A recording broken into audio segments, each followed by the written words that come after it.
It's road trip day, so I'm taking a drive west of the city. Just about to get on the 401 here. Hopefully the traffic is okay. And I'm not sure I have anything else to say. You'll just have to wait and see what's going on in this video whenever I post it. But I'm heading out to meet up with two luminaries in the vinyl community, which I'm guessing you already know from the title of this video. But I may include some video of the trip out there, just so you can see what it's like. There's looks like there's already a traffic slowdown ahead of me. So, yeah, not the best. But what can I do? Well, I've only been driving for a few minutes, and already there is I guess you'd call it a slowdown, but that's pretty typical for Toronto. And I guess at this time of day, I guess people are still going to work or doing whatever it is they do. I'm not sure, to be honest.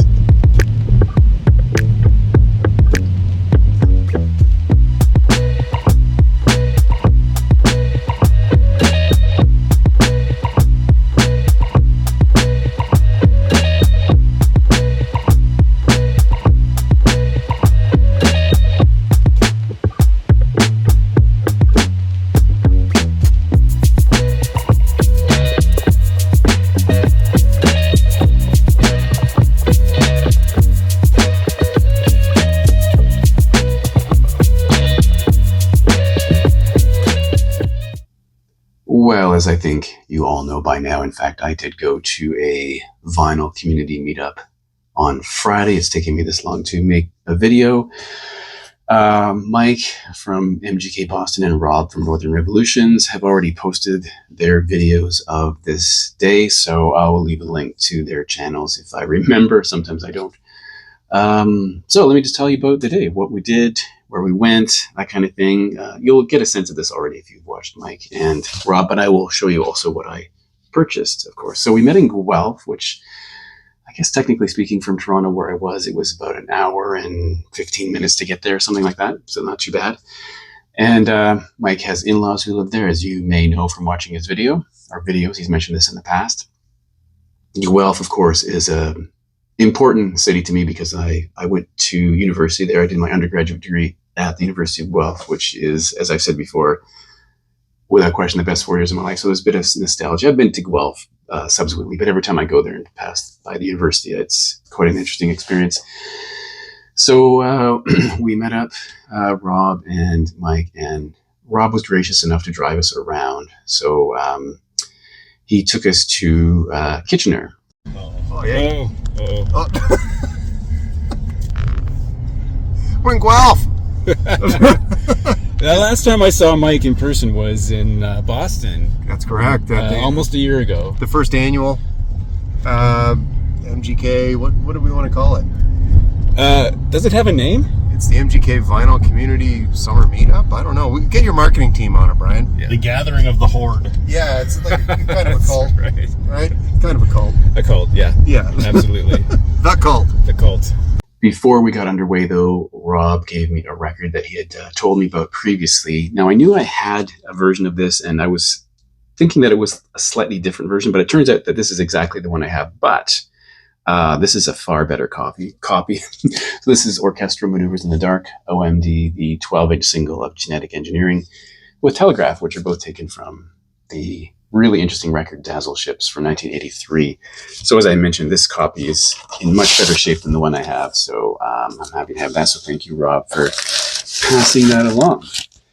And then we went over to Kitchener, which is not so far from Guelph, and we went to two record stores that Rob had recommended.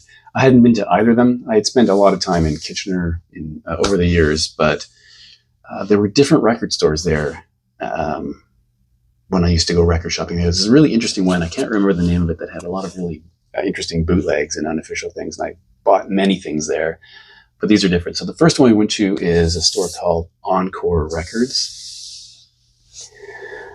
Encore has a very large collection of new records, all brand new sealed records. Of course, they have a smallish section of used records. They've got your usual box sets. They have expensive items on the wall.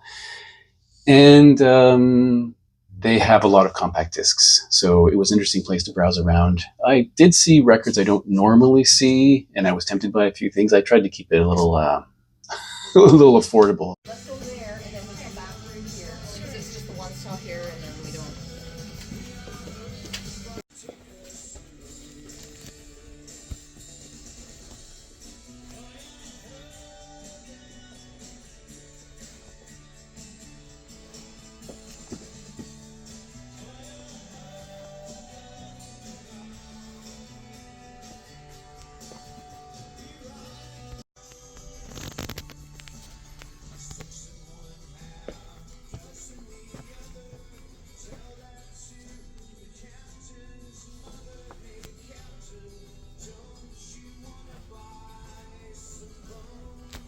I'll tell you what I bought there. So, first thing is I picked up this used copy of Tom Waits' Glitter and Doom Live. I'd like to call myself a Tom Waits completist, but this is one that I've never owned. I think I have pretty much everything he's released on vinyl, with maybe one exception, and I have most of it on compact disc, but this one I've never even heard before. So this is his third live album from 2009, Glitter and Doom Live. This is the original 2009 pressing. There's a track listing if you want to pause and have a look at it. Pretty good track listing if you ask me. And here is the gatefold. So I was happy to find that, and the price I thought was really, really good. So this is one of the records inside. It's a double record, and it looks pretty VG plus to minty, upside down label. And the other record is going to look the same, but very similar. So I won't pull that one out. So that was excellent. That'll almost round out my Tom Waits collection, I think.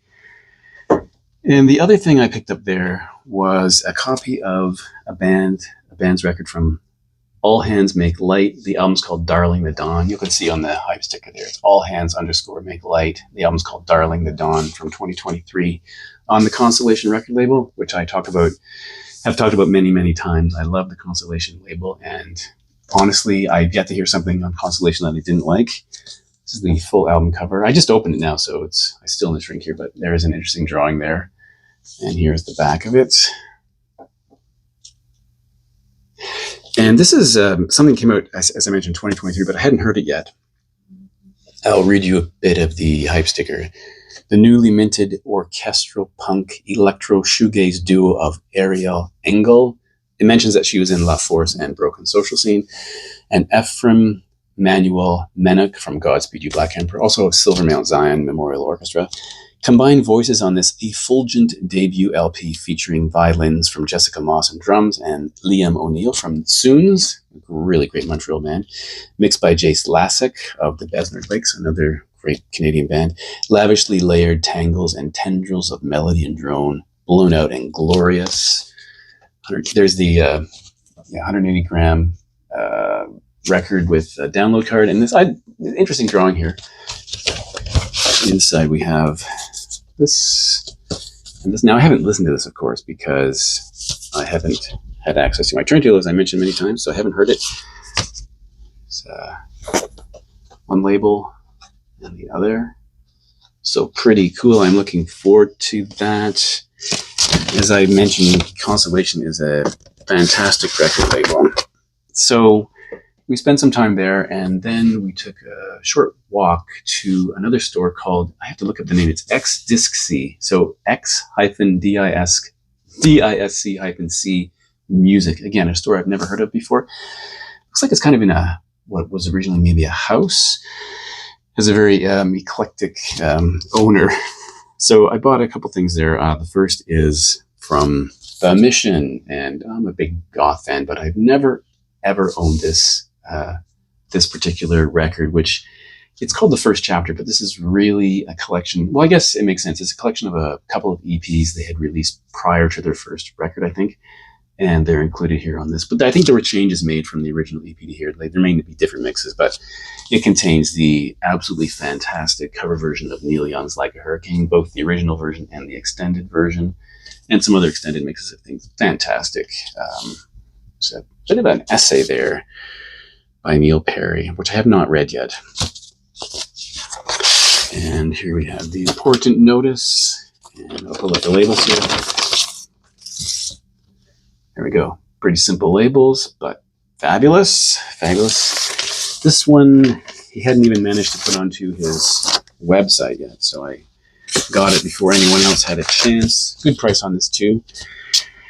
The only thing I didn't like about that store, there's one issue was that a lot of crates for the cheaper records were on the floor, so you had to get down on the floor to look at these crates, which I don't like. After a certain age, it's really difficult to do.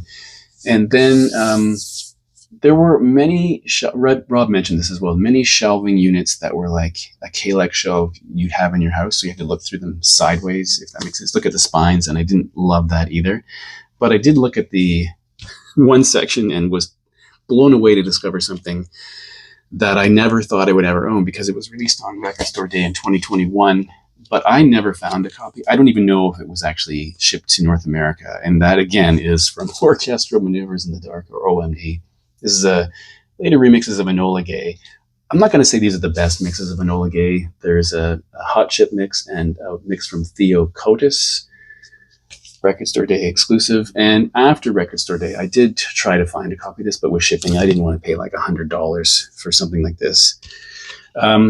Something I never thought I'd own, and it's still sealed, so I'm going to open it live on, well, it's not live, but I'm going to open it now, if I can, without destroying it.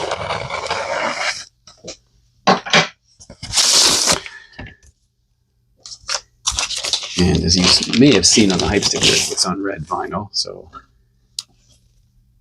this is the Hot Chip remix, which is 4 minutes and 19 seconds. And then we have the Theo Kotis remix, which is 3 minutes and 59 seconds on this lovely red vinyl.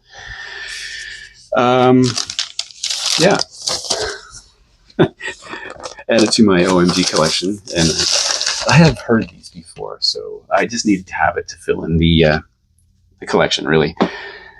All right, then we went outside. There were a number of cheapies around, so underneath on some bins on the floor, and then there was a big section out front with a banner, and I'll try to put a photo in here, of records that were cheap. And I looked through many of those. Few were interesting to me, and then I bought one that I'm a little concerned maybe was out there for a reason. I think he even suggested it. Not one side might be a little suspect, but it's Triumph Stages from 1985. The other Canadian trio. This is the trio that's not Rush. Kind of a power trio. Can't remember where they're from, actually. And this is a double live record. You can see them there, which covers the period up until 1985.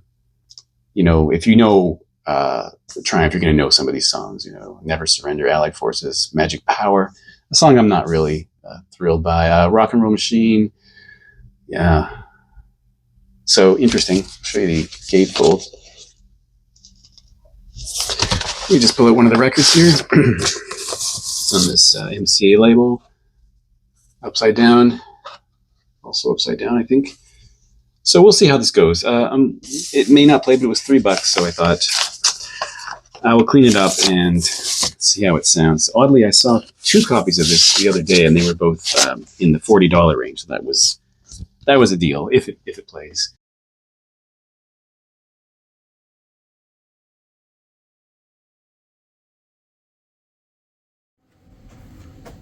Oh, Brian's filming and I'm filming.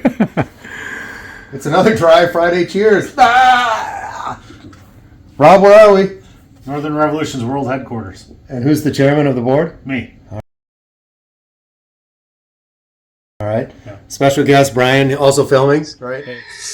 Then we parted ways, and I guess muscle memory took over, and as I was driving away from Mike's in-laws, I went the wrong way, and as it happens, drove past one of, I think there's 2 record stores in Guelph, and it was one that I'd never been to before, and Rob mentioned that it wasn't really a great record store, but I was driving right by it. I was parking up front, so I thought I'm going to go in and I will see what's going on there. The store is called the The Beat Goes On. And I flipped through every bin they had, and right near the end, I saw this record, which I realized I had to buy. It's the Triffids Treeless Plain from 1983, which is their first full-length record after, I believe, a couple of EPs. Now, I do know that David McComb, the who sadly passed away, the singer and songwriter, didn't think fondly of this record, but other people love it, so I'm willing to give this a shot because every other thing from the Triffids I've heard has been great. Now, I did stream a couple of these tracks. I don't recognize them, so I don't think I'd ever heard this before. This is a pressing from Belgium. This was never pressed in Canada, from what I can tell. And here we have try to put it the right way up, the Triffids Treeless Plain. So that was cool. It was a good price. Didn't expect to find the Triffids in Guelph, but there you go. And then because I had time, I thought, I went to that record store. I'm going to round out Guelph. So I went to a place called Royal Cat Records right downtown in Guelph. I spent many, many hours in downtown Guelph over the years, especially way back when. And it wasn't bad. I looked through a number of things. I didn't see anything that really grabbed me. If I had more time, I had to get back. If I had more time, I would have maybe found something, but I didn't buy anything there. But I did go and have a look. And it was, I guess, fun to look through there. And then I drove back. Unfortunately, it was kind of like rush hour, and it took me almost 2 hours to get back, which was kind of irritating. But anyway, it was a great day. Happy to meet up with Mike and Rob. Hopefully we can do it again sometime, because Mike, of course, is much closer. The funny thing is, it took me 2 hours to get back from Guelph, but I could be in Buffalo in 2 hours, or he could be in Toronto in 2 hours. So it would be cool to meet up with him again. But I think the next time I will see Mike will be in July in Buffalo. So anyway, that was Friday. Thanks for watching, and I'll see you in the next video.